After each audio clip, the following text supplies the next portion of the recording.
ఆ మాత్రం కూడా తెలియదు వాళ్ళకి. అరే మనం ఫిజికల్ ఎడ్యుకేషన్ మనం వర్క్ చేస్తున్నాము, ఆ ఫిజికల్ ఎడ్యుకేషన్ లో పిల్లవాడిని మనం మోటివేషన్ చేయాలా, ఫిజికల్ గా వాడిని డెవలప్మెంట్ చేయాలా.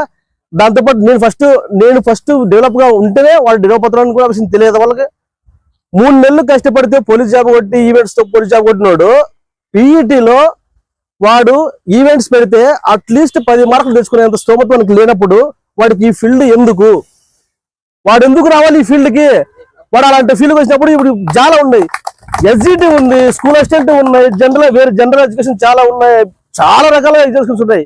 అలాంటిది ఫిజికల్ ఎడ్యుకేషన్ లో చేయాలనుకున్న వాడు అసలు ఈవెంట్స్ గురించే తెలియకపోతే వాడు ఎందుకు ఈ ఫీల్డ్కి రావడము? నా ఉద్దేశం ఏంటంటే జనరల్ ఎడ్యుకేషన్ లో ఉండి కానిస్టేబుల్ పరంగా వేరే పరంగా ఈవెంట్స్ 3 months లో కానీ 1 month లో కానీ వాళ్ళు ప్రిపేర్ అయ్యి జాబ్స్ కొడుతున్నారు. మరి మన ఫిజికల్ ఎడ్యుకేషన్ లో అంతకంటే ఘోరమైన స్థితిలో ఉన్నారా? అలాంటి వాళ్ళు ఎందుకు జాబ్, అలాంటి వాళ్ళు ఫిజికల్ ఎడ్యుకేషన్ ఎందుకు అని నా ఉద్దేశం.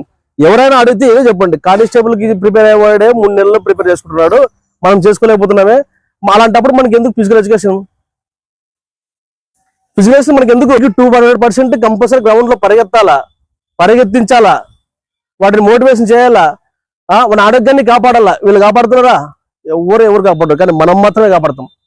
కాబట్టి ఎవరైనా ఈవెంట్స్ వద్దనుకునే వాడికి మాత్రం అదే చెప్పండి, నువ్వు ఫస్ట్ వేరే ఫీల్డ్కి వెళ్ళిపోండి అని చెప్పేసి ఫస్ట్. అదే అవకాశం